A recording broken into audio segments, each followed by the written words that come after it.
Well, hi guys, welcome back to Linda's Pantry, and today I am making a delicious shelf-stable pantry recipe for you. And I've been so anxious to do this that I just couldn't wait. Anyway, and the oven is preheated. Boop, boop, the new oven. So, first off, we are making Cowboy candied cornbread. What? Yes. So this is another way to use your Cowboy candy that you make. These were a bunch of different peppers out of the garden: jalapenos, serrano, poblano, ancho chilies, and cayenne. And it's sweet and it's spicy and it's delicious. And this is another way to use it. So I'm going to make a basic cornbread. So you're going to need, and I'm gonna bake this off in my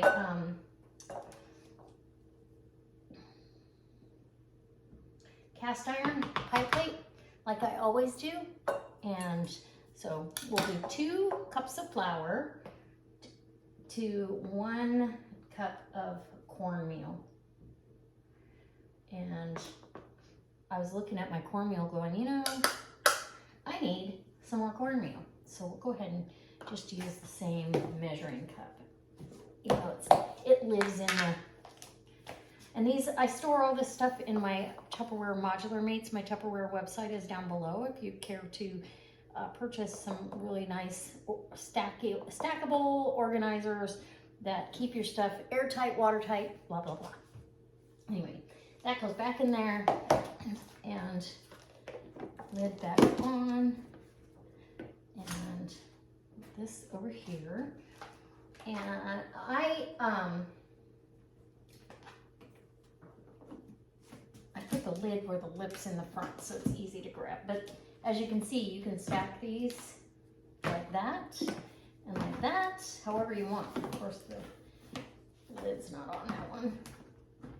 And there'd be, you can organize your cabinets according to the size of your shelf. So I love them. In fact, I need a few more. Now I'm going to do the other dry ingredients that are going in this. And that is including my baking soda and baking powder. And you can sip this together with the flour, but I'm not going to worry about it. This is baking powder. So I'm going to do heaping because I want this nice and lofty. 2 heaping teaspoons of baking powder. Yeah, who doesn't love cornbread? And I absolutely adore it, but I promised I would bring it to work, so they're all looking forward to it. We're still gonna be up in the 80s, so I just want a teaspoon, a level teaspoon of baking soda. No worries there. And then I need a pop rack. Here we go. Okay, and I need a teaspoon of salt. I need to fill my salt. This is kosher salt, so a teaspoon of salt. If you're going to use table salt, I would use a little bit less, probably a half a teaspoon. And then you're just going to get in here, and I'm going to not worry about that spatula just yet. I'm going to use my Danish Whisk. And I do have a link to my Amazon store down below, and this is one of the things I list in there. It's perfect for this kind of, any kind of batter you're gonna do. Batters, cakes, and the stuff doesn't get all bound up in a balloon like it would in a balloon whisk. Okay, and I've got my can of evaporated milk. Normally I make my cornbread with buttermilk, but we're gonna do it out of the pantry, so it's gonna get evaporated milk today. And I'm gonna need honey, and I need my Cowboy candy, so, and 2 eggs. So I'm gonna go ahead and crack my 2 eggs. Beautiful. And yeah, depending on the size of the eggs. One was kind of large, one was kind of medium-ish to small. Get those yolks broke up. Get my Cowboy candy in there. Ooh, it's gonna be good. And then the milk literally is according to the humidity in the air and what your flour wants to absorb. So there's that. We'll give it a guesstimation, and then this also has liquid in here, and we don't want to waste any of that. That's all liquid, everything is going in. That's what's gonna make this cornbread delicious. And then we have honey, and also, oh, my mouth's watering. This Cowboy candy is so delicious. It's so good. Okay, and then we're gonna start with a little bit of that, probably a quarter of a cup. Get this started. We just want a nice thick batter, and that could be it. I'm gonna add my honey, and I'm gonna add a fair amount of honey, so I'm gonna give you guys a heads up. It's probably a quarter of a cup or just shy. That's 2 tablespoons, 3 and 4. This recipe is a sweet and spicy, so you definitely want the tang or the sweet from the honey. You don't want to leave it out. And that flour and cornmeal's already grabbing up the moisture from the milk, so we're going to add a little bit more milk. Now we're down to about half of that can, and this is a 12 ounce, so that's almost a cup right there. We'll probably end up using a cup.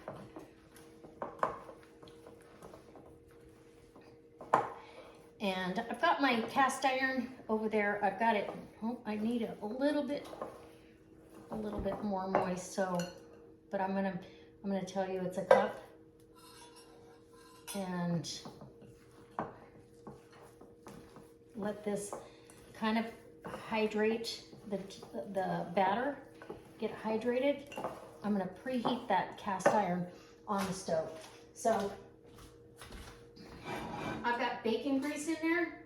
I'm gonna go ahead and preheat that so it's screaming hot when I put this batter in there. And I want a little bit more milk. So we're gonna go to 1.25 cups of milk. If you're using buttermilk, same thing, 1.25 cups. Make sure you're using condensed or evaporated milk, not sweetened condensed. So this is about the consistency you want. It's a wet, it's not dry at all. And oh, cannot wait. Okay. All right, I'm gonna get that going, and we're gonna put it in that hot pan right now. So I'll be right back. Okay, I just tested a piece of the cornbread. So we're gonna go ahead with this. Ouch, and that pan is hot. See? I'm gonna try to do this so you can see. You want that, whatever oil you've got in there, it's your party. If you want to use something else, you use something else. Now, I would typically add, ooh, yeah, it's sizzling around the edges, and that's going to give it that nice crust that we love on the outside of our cornbread, that crispy crust that's got that caramelized sugary. And some people like real savory cornbread, very much, but me, I prefer a little sweet and a little spicy. Now you could add cheese to this, but seeing as this is a shelf stable, can you see all the sizzling going on? It's going in the oven right now. Okay, I cannot wait for this. It's gonna be good. Let me rinse off my finger.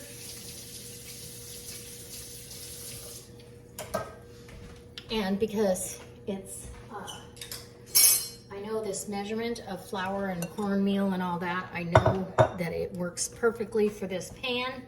We shouldn't have any spillage, but I need an insurance policy because my oven is brand new and I don't want any spills. So I'm gonna put it on a pan inside the oven. in the middle. And that way, if we have any accidents, it'll be fine. Right in the oven we go. And there you go. Okay. And we're gonna cook that. That's my oven is at 400 degrees. I'm gonna bake that for about 35 minutes, but we'll check it. We'll check it at 20 and see how far we've got. In fact, I'm gonna put it on convection bake because I didn't even think about that. Okay guys, it's all done. The cornbread, and I let it cool till it's really very cool. I don't, if you cut into bread or cornbread, any of your quick breads too soon, I know it's tempting because it's all warm, but if you cut in too soon, you let all the steam on the inside out and then it dries your bread out. So I left it alone and it kind of came apart from the edge, which is good. So these are a Rada sandwich spreader. I think that's what they're called, but they're serrated on one side. So I'm gonna use that to cut the cornbread. And it smells so good. I'm super excited about this. The rest of this is going to work. I'm only gonna take a small piece, okay? And then the rest can go to work and I'll be happy to say I tried it, because I don't need a big piece of this. So we'll just get a little sliver. All right. And that first piece is always a sacrifice. Come on, baby. Ooh, look at that. Look at that. Oh, it's gorgeous. Okay, I'm making a mess. I'm making a mess on my counter. Okay, I gotta get rid of that. That's gonna drive me crazy. Hold on. Look at that. Oh my goodness. Yes, please. Ooh, okay, so I better take a picture. What do you think? I think I need a picture.